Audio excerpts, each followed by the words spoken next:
pertanyaan dari pemirsa, Islam pasti benar, khilafah harus ditegakkan agar syariat bisa diterapkan semua.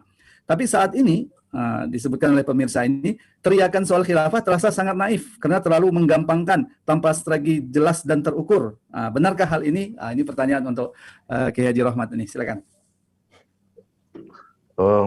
Ya memang kalau melihat dari luar, tidak ikut berjuang, mungkin akan mengatakan seperti itu, bahwa terlalu naif, tidak terukur, tidak terencana, dan seterusnya. Tapi bagi mereka yang terlibat dalam perjuangan untuk menegakkan khilafah, tentu tidak seperti itu. Kalau kita memperjuangkan tentang sesuatu, dalam hal ini adalah khilafah, maka jelas kita memiliki step-step, langkah-langkah yang jelas, terukur, dan semuanya dilaksanakan berdasarkan apa yang dicontohkan dari Rasulullah SAW. Sebelum saya menjawab situ, saya ingin mengatakan, kalau kita ingin perjuangan khilafah, maka kan perkara penting dulu pertama harus dimiliki adalah gambaran tentang khilafah itu sendiri. Jadi ibaratnya kalau kita ingin bangun rumah, maka sebelum kita melakukan aktivitas untuk membangun rumah itu kan pertama kali harus apa? Harus mengetahui rancang bangun rumah itu seperti apa. Desainnya. Sampai detail, baru kemudian kita bisa mengerjakan itu. Nah, kalau kita bicara tentang khilafah, maka sebelum masuk pada langkah-langkah berikutnya itu, gambaran tentang khilafah, tentang apa itu juga penting. Supaya apa? Supaya umat tidak salah, ya, melihat. Misalnya kemudian ada satu kelompok yang mengatakan ini adalah khilafah, ya, padahal itu bukan khilafah yang sebenarnya. Akhirnya kemudian ulama salah mengidentifikasi seolah-olah itulah khilafah. Akhirnya kemudian khilafahnya sendiri kemudian dinafikan karena tidak punya pemahaman tentang rancang bangun terhadap khilafah yang jelas.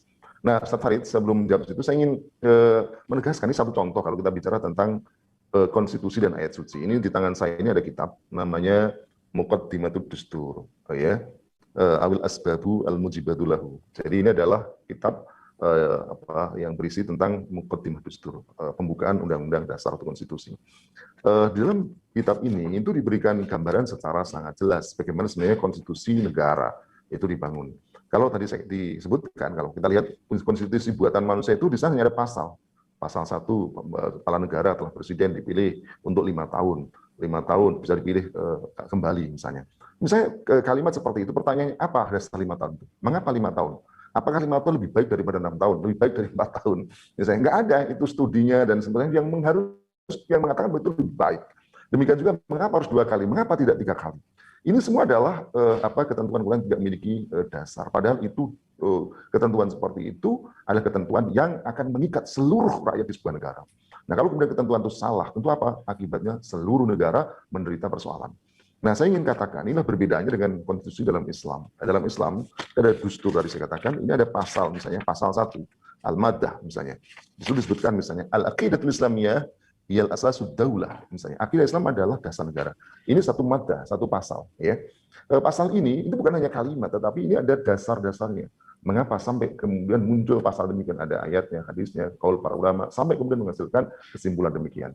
Sehingga sebenarnya kalau kita bicara konstitusi dalam Islam itu sebenarnya seperti fikih. Ya, kalau misalnya kita belajar fikih, di sana ada misalnya sholat.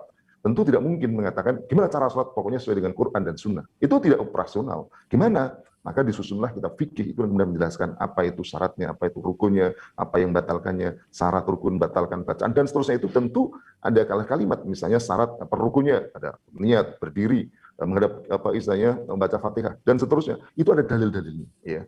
Nah, itu sebagaimana demikian dalam membangun sebuah negara.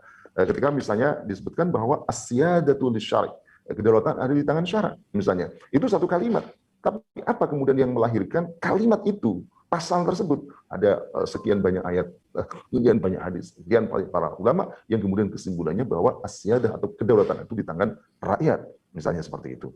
Nah, oleh karena itu kalau kita lihat ini adalah konstitusi yang kokoh. Kenapa? Didasarkan pada ayat suci yang namanya ayat suci. Itu artinya apa? Suci dari kesalahan, suci dari penyimpangan dan seterusnya. Yang sebut tadi wa tammat kalimatu rabbika sidqan wa adla. Sementara kalau kita konstitusi buatan manusia seperti yang dikatakan oleh Romo Muhammad Syafi'i tadi jelas sekali.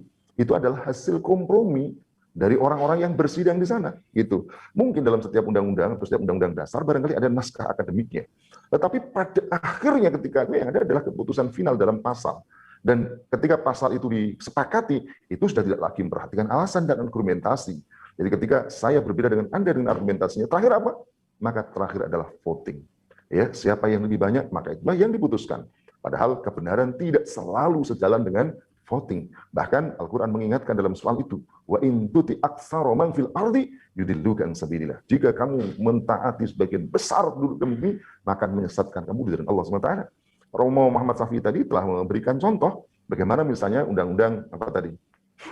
Atau yang baru kemarin misalnya undang-undang apa itu Omnibus Law misalnya, jelas sekali bagaimana undang-undang itu dibuat, ya belum selesai diketik sudah diketok.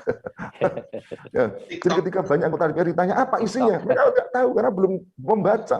Bagaimana bisa kemudian mereka mengetok sesuatu yang tidak diketahui, gitu. Ini contoh buatan, jangankan argumentasinya apa, dalilnya apa, bahkan pasal bunyinya apapun banyak yang tidak membaca, lalu berani-beraninya mengetok setuju. Ya, inilah buatan undang-undang buatan manusia. Tadi saya katakan berbeda sama sekali konstitusi, ya, al-dustur al-qawanin dalam pandangan Islam. Setiap kalimat, setiap pasal, setiap ini harus didasarkan kepada dalil. Gitu. Nah, itu saya kira itu yang paling penting. Soal kemudian bagaimana kita menyampaikan di tengah masyarakat yang tadi disebutkan, ya tidak terukun segala macam, itu kan orang luar mendengarnya kok khilafah terus, padahal kita tidak seperti itu. Kita juga menyampaikan argumentasinya, kita melakukan kontak dan seterusnya, sehingga sebenarnya ini sudah mengikuti apa yang digariskan Rasulullah Sallallahu Alaihi Wasallam.